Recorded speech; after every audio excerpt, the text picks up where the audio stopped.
Order! Order! You are an incorrigible delinquent at times. Behave yourself, man!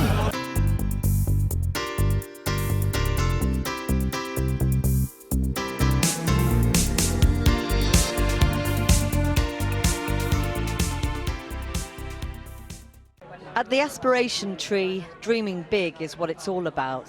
Where's my hard hat? The Arts Minister hangs his hopes for Hull as it gets ready to become the City of Culture next year. He has big aspirations too, with the launch of the first white paper on the arts and culture in half a century. There is so much that the arts can give to communities, and I want to change this attitude where you think of the arts as a kind of add-on that you have to fund as a last resort, rather than being centre stage in terms of how you think about your community. Ed Vaizey has just become the longest-serving arts minister in history. I just want to show the world my certificate for artistic licence. Look at that.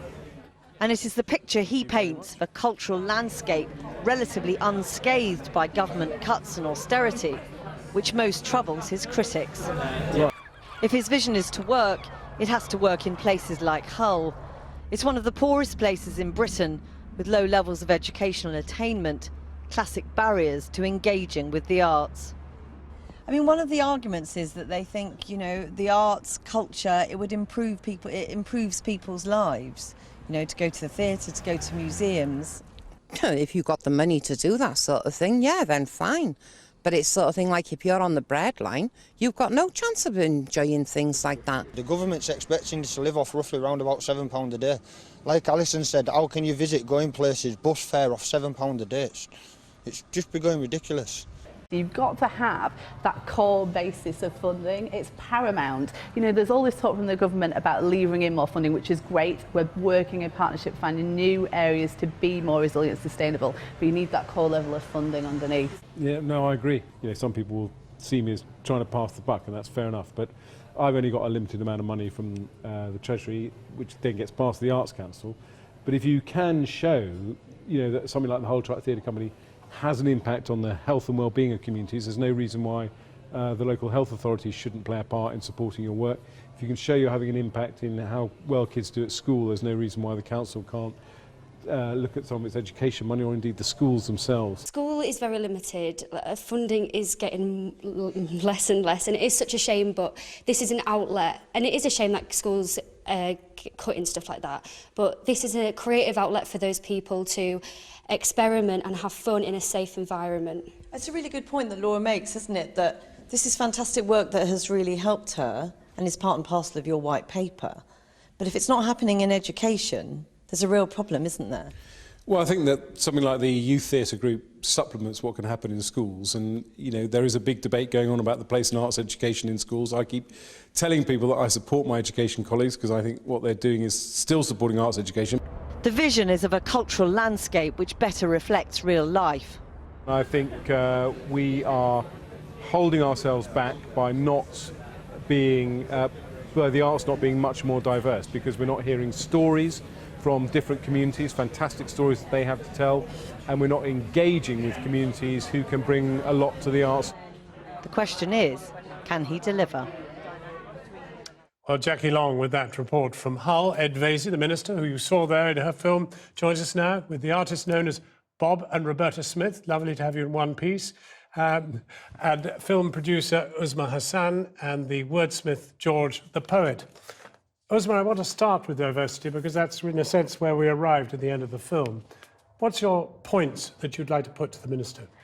I mean, just from a film point of view, there's been fantastic consultations and debates and conversations that have been going on for many, many years. But as you know, Ed, the needle hasn't moved much. The BFI has now got a wonderful diversity standard that they're rolling out throughout all of the films that they're putting money into. But what I'd really like to ask you is, for example, the government's hugely generous tax rebates that they're giving to international studios coming in to shoot in this country, why aren't they held to the same standards? Well, I think we have moved a lot on diversity. We've engaged with all the broadcasters, Channel 4 included, and Sky and the BBC, and the BFI, the British Film Institute, has also instituted this system. I think it's a fair challenge, but I do think that we are moving the dial on diversity, and we want to do it in the arts as well. And the Arts Council also is pushing on diversity, now monitoring organisations. We made diversity a very big part of our white paper. And I do think, and I've said it many times, the position is completely unacceptable at the moment. Let's pause on that unacceptable for the moment and let you follow up. Well, it is unacceptable, but like I said, the more sort of consultations you have, there's not really much movements. For example, the Swedish Film Institute just made a change. They just insisted, they obligated their funding would go 50% to male filmmakers and 50% to female filmmakers. That change could happen tomorrow at the British Film Institute or indeed any other arts organisation. Why is there a lot more chat than there is action? Well, the British Film Institute has, as you said earlier, made some changes already. They've got but these are changes for you. I mean, after all, you could flick your fingers and change the order. Simply say, yes, tax relief for these, or not tax relief, but relief for these film companies coming in, but they have to have gender equality. Well, there's a whole range of different criteria that you have to meet in order to get the tax credit for film. Diversity is one of them, and the British Film Institute, in terms of the money it gives directly to British films, does include diversity now very much front and centre. So I think we've made progress, but I'm happy to be challenged on it because I think we have to make a lot more progress. And I would repeat what I said earlier, which is the current position is unacceptable because the arts, film, and any other kind of art should reflect the communities that live in Britain today. Bob, your obsession really is with education. I don't think it's an obsession, John. Your interest? Well, the thing is, Ed's white paper came out the week that Nicky Morgan's white paper came out. And Nicky Morgan's white paper completely trumps everything that Ed is trying to say with education. And it's because it's removing the academisation of schools, removes a school's commitment to their local authorities, and they get a lot of... The word trump was probably wrong. Thumped. Thumped. Crushed. Bashed. Yeah. And then the other thing is that the EBAC, this system of education at GCSE, which puts the arts in this third bucket, that's the language, the third bucket of subjects, undermines the arts. And it's been devastating all the way through, from primary level through to higher education. Let's pause it there. Regulation of the relegation of arts in education. Absolutely tangible. Well, I wouldn't say that Bob has an obsession, but he has a passion, quite rightly, to make sure that the arts are front and centre of education in schools. And I've worked very closely with Michael Gove and now with Nicky Morgan on a lot of issues. We ring-fence money for music education, for example. We expanded a lot of music programmes. We actually introduced new arts education programmes. You've relegated and I think also to Saturday clubs and after-school clubs. I don't think we have. I think that Michael Gove and Nicky Morgan also listened to the concerns. I mean, what I always say to people is that the government has quite rightly, I think, focused on the need to increase the number of people taking science and technology subjects. But people have misinterpreted this as a sort of binary choice, that somehow if you encourage more people to take science and technology, where we've historically had very low participation, you are somehow denigrating the arts. How are you going to reverse that? Everything I talk about is about the link between science and the arts, and STEAM and not STEM, this is feeding into science and technology and the arts, because you can't have successful science and technology without creativity. This is feeding into the Benedict Cumberbatch factor, because in the independent sector, they are really, if you go to any private school, they have a lovely art room and they have a longer school day. And so this whole scenario is feeding into who gets to be an artist in this country. And who gets to be an artist is somebody from an independent school who's got parental backing, who says, look, the arts are really important. I believe you think the arts are important, but lots of people in this country are struggling to think that we're going to, there's a future and art is going to be a transcendent part of it. The best in class filmmakers are saying this as well. People across the arts. Asif Kapadia, BAFTA winner, Oscar winner, recently said that he wouldn't be a filmmaker hadn't it been for the fact that Hackney Council gave him a grant to attend film school. Paul Greengrass just yesterday said a similar thing, that he would not be able to be in the film industry if it wasn't for having a free university education. So this is across the board. And also just calling them the arts, they're creative industries. They're industries. They make a lot of money for this government and employ a lot of people. Let's pause it there, George. Come in. Add to that. one thing that was instrumental in my entry into the arts and being able to build a career around it was kind of the democratization of technology, the fact that all these production methods were really accessible. One challenge, however, was the price of those production methods. That led to me being forced to go into areas that were quite dangerous in my locality just to make some music. So therein you have the geographic challenge and the economic challenge of entry into the arts, which, you know, given the localized factor, could be made easier.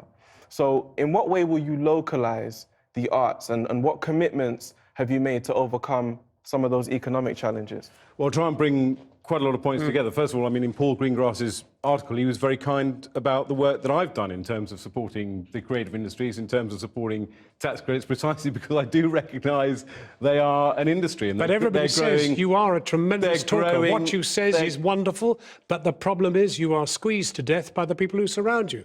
I'm never squeezed to death. What commitments can you say that you will make So we've to supported those the creative challenges? industries, which is why they're growing 3 times faster than the rest of the economy as a whole. I mean, some areas of I them would reject what Bob and Roberta says about academies abandoning the arts. The academies I visit are very passionate about the arts. I don't see why Academides would do that. And nor would I see it. And also, there are lots of dogs that haven't barked in terms of government policy. People forget that we've maintained the Dance and Drama Awards and the Music and Dance Scheme, which precisely exist to support people going into elite arts education. What I'm saying is, and at the centre of our quite removed from people's localities. So what commitments can you? At the centre of our white paper is the new Cultural Citizens Scheme, which the Prime Minister himself announced at the beginning of the year, which is designed to embed a cohort of pupils in secondary school with a local arts organisation. Because the challenge, I think, that we have to face is a lot of arts organisations will tell you, well, we've engaged with X number of pupils over a year and so on, but is it sustainable? Is it meaningful? And what I want to implement is a scheme which gives people a meaningful relationship with a local arts organisation in the widest sense of the word. Think about the arts as a kind of cultural good and all of that, and that's completely understandable. I think the arts are about human rights, but my colleagues say that the arts are about design. If we get kids drawing in school, it's not just that they can become, you know, sort of great artists, whatever that means, but it means that they can participate in designing products and objects which can be for sale. If Nicky Morgan gets her way with the EBAC, we won't be designing anything, we won't be making anything unless Sajid Javid gets his finger out, and we won't be selling anything because we'll be out of Europe. You're on the edge of a precipice, and your white paper is saying, help! It's actually saying, help, don't destroy the arts, because the rest of the cabinet are destroying the arts. I wouldn't deny. I mean, you very kindly said I was the longest-serving arts minister. There's a reason for that. It's because I wanted the job, because I'm passionate about culture in this country, and I'm passionate about arts education. I don't recognise the picture you paint of arts falling off a cliff. There is nothing wrong with the government saying that we have to increase the number of people taking science and technology subjects. There are more people taking GCSEs in arts than there were before. But I want to... The absence in what you're saying is the space that will be defended for the arts and the ways in which that space will be defended, both in education and in society in the broader sense. Well, what I want to do is I want to defend the arts in terms of introducing the scheme, the Cultural Citizens Scheme, because I want to give kids, particularly those from disadvantaged backgrounds, a meaningful relationship with arts organisations. I want to challenge and work with the arts to increase diversity, which I think is a huge problem, which hasn't been properly addressed. And I want to put the arts on sustainable funding. But I also want the arts to be at the centre of our community. We're going to have to end this now, because unfortunately... I want to carry on. But what we will say is that beady eyes are on you. And your white paper. And let's see what happens. And I know you care about culture as well. I want to ask you a quick question as you're a minister. The big questions asked today about David Cameron's father and whether he and what he did with his offshore banking practices. Should there not be openness about this, transparency? Well, I think David Cameron was in front of a large audience talking about his own position, which is the children, important but not thing. father. The father is the man in the... Well, his father's very sadly passed away. I think David Cameron made a very clear point about his own people position. To have in a government whose Prime Minister will not discuss whether his own father was involved in something which was it fundamentally you can wrong have a or not? confidence. You can have confidence in a government that's passed 40 tax measures to crack down on tax avoidance. It's about to pass another 20 tax measures that's brought in billions of pounds by cracking down on tax avoidance, and which has led international global debate on cracking down tax avoidance. So that's where the confidence in my But view you must be lies. passionate about getting that done, because then you can fund everything that these people are talking about. Minister, I'm passionate about funding and the arts. everybody, thank you very much indeed, Cathy. I've been